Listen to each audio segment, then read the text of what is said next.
Some people are always more expert than others on any topic. When you get people at different levels of expertise on a topic together, you get what's called the sophistication gap. This especially shows up in professional-client relationships. To understand the sophistication gap, let's take a look at a wedding cake baker and a fiancé. The wedding cake baker is the professional. She makes wedding cakes all the time. She's experienced, she has nuanced language for describing what she does, she knows what it takes to get the job done, she knows what works, and what doesn't. She's way up on the learning curve. The fiancé is the client. He hasn't made a wedding cake before. He's seen finished wedding cakes, but he's never seen what it takes to make one. Instead of nuanced language for describing wedding cakes, he has gut feelings about what he likes and what he doesn't, and those feelings can be difficult to translate into words. He may say he knows what he wants, but he's liable to change his mind as he gets more informed about what's out there. He's at the very beginning of the learning curve. Get these two together, and both of them will experience different conditions. The condition of the fiancé is that he may get excited about all the possibilities. He may say, let's add this, and this, and this.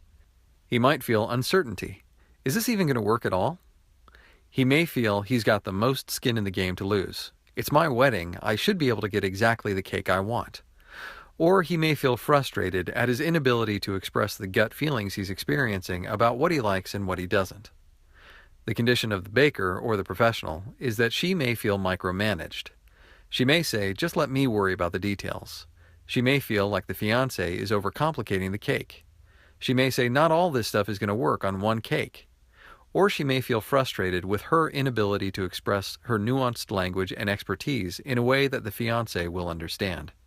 I'm the expert, I know what works and what doesn't. These two conditions create the sophistication gap.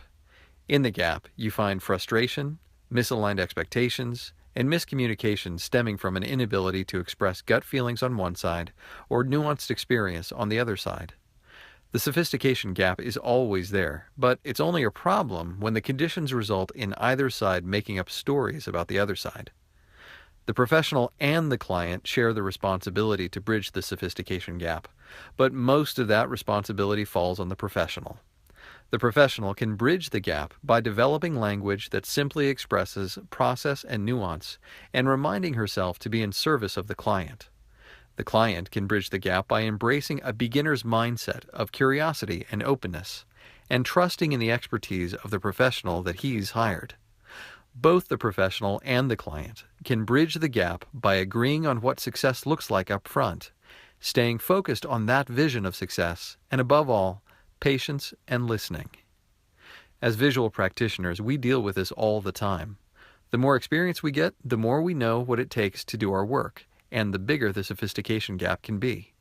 It's our responsibility to be in service to our clients, to meet them where they are, and practice patience and listening. This should be easy for us. After all, we are professional listeners.